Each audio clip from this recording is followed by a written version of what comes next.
अस्सलाम वालेकुम viewer, this is your host Hasan Tanveer and you are watching Global Asset Reliance. Global Asset Reliance के platform से एक बार फिर मैं आपकी खिदमत में हाजिर हूँ।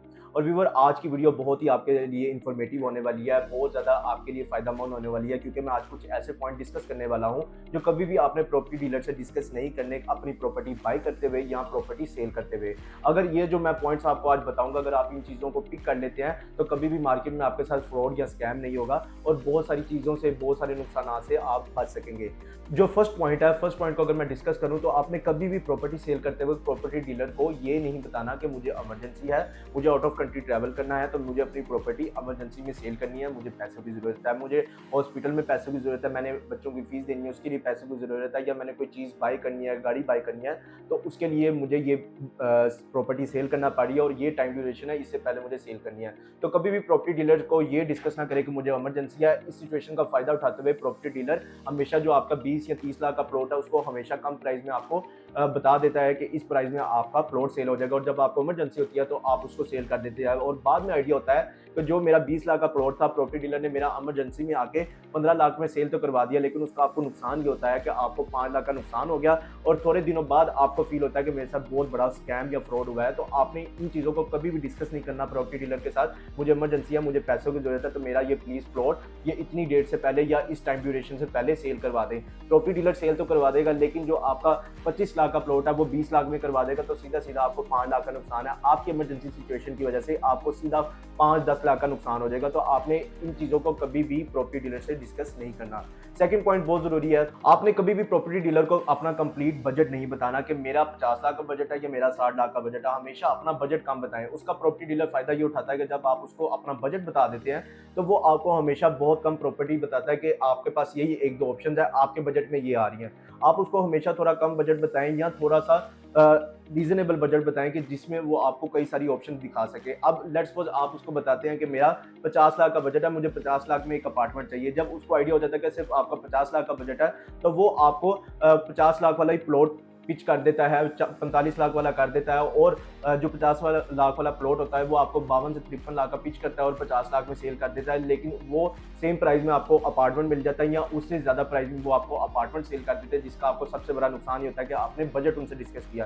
तो कभी भी प्रॉपर्टी डीलर से अपना बजट डिस्कस ना करें, इससे भी आपके साथ बहुत ज़्यादा नुकसान हो सकते हैं। तीसरा बहुत अहम पॉइंट है, अगर आप ओवरसीज़ पाकिस्तानी हैं, आप दुबई रह रहे हैं, यूरोप कंट्रीज़ में या किसी भी गल्फ कंट्रीज़ में रह रहे हैं और आप अपनी कोई प्रॉपर्टी बाई करना चाहते हैं, किसी प्रॉपर्टी डीलर से आप राब्ता करते हैं, तो उस पर जल्दी ट्रस्ट ना करें। उसका आपको सबसे बड़ा नुकसान ये होता है कि जब आप उस पर ट्रस्ट करते हैं तो आपको कोई भी लेट्स सपोज अगर आप कोई प्लॉट या फाइल परचेज करने जा रहे हैं, तो जब आपको प्रॉपर्टी डीलर बताता है, उसको आइडिया होता है कि आप ओवरसीज हैं, आप आउट ऑफ कंट्री रह रहे हैं, तो आपको चीज़ों का आइडिया नहीं है, तो वो आपको गलत गाइड करता है, आपको ट्रस्ट में लाता है, आपको इमोशनली ग्रैब करता है और इन तमाम चीज़ों का इस्तेमाल करते हुए आपसे पेमेंट उगवाता है और आपकी फाइल क्लोज कर देता है। बाद में जब आपको आइडिया होता है कि प्रॉपर्टी डीलर ने मुझे बताया था कि मेरा पार्क फेसिंग था, मेन बुलेवर्ड या कॉर्नर का प्लॉट था, लेकिन जब मैंने आज 3 साल बाद आके जब पाकिस्तान में अपना प्लॉट विजिट किया है, तो वो तो बहुत एंड वाले ब्लॉक में जाके मुझे प्लॉट मिला है। तो कभी भी प्रॉपर्टी डीलर से ये डिस्कस ना करे, वो हमेशा आपको गलत चीज़ें गाइड करके आपको सेल तो कर देगा, प्लॉट या फाइल सेल कर देगा, लेकिन जब आप खुद आके विजिट करेंगे तो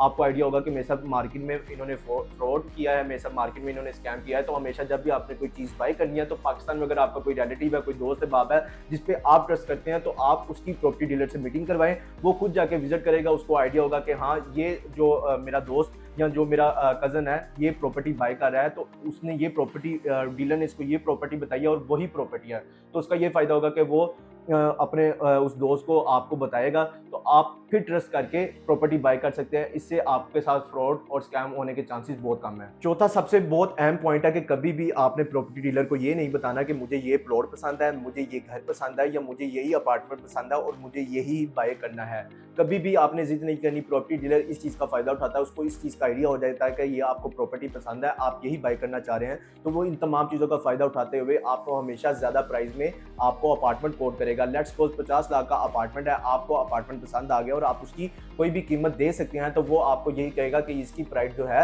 वो 55 लाख है, ये ऑन पे चल रहा है, ये प्लस पे चल रहा है, या ये ओनर की तरफ से डिमांड है। तो उस तमाम चीज़ों का फ़ायदा उठाते हुए वो हमेशा आपको ज़्यादा प्राइस में अपार्टमेंट, प्लॉट या घर पिच करेगा, जिसका आपको कोई तब फील नहीं होगा। आप बाय तो कर लेंगे, लेकिन बाद में कुछ टाइम बाद आपको मार्केट से आइडिया होगा कि जो मैंने अपार्टमेंट बाय किया है वो तो 50 लाख का था और मैंने 55 लाख में बाय कर लिया।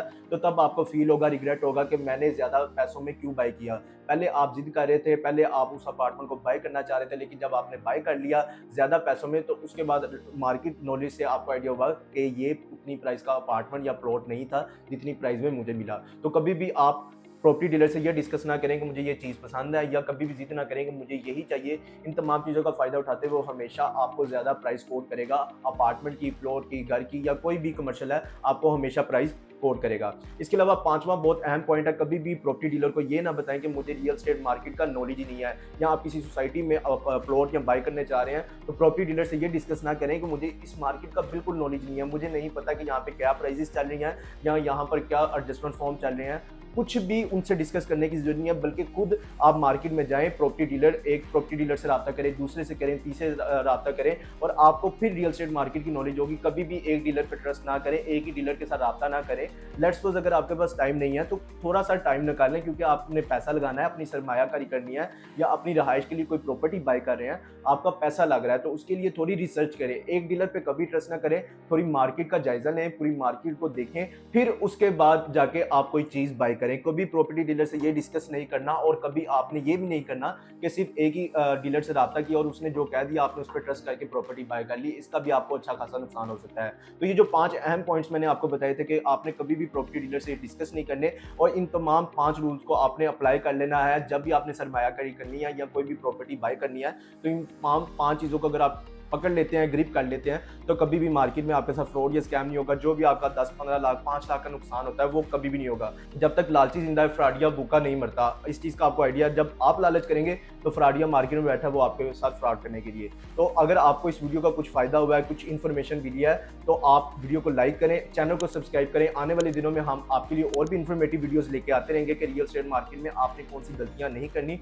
और रियल एस्टेट मार्केट में कौन कौन से ट्रेंड्स चल रहे हैं, कौन से न्यू प्रोजेक्ट्स चल रहे हैं जिसमें आप इन्वेस्टमेंट करके अच्छा प्रॉफिट जनरेट कर सकते हैं। इसी के साथ मुझे इजाज़त दें। अल्लाह हाफ़िज़।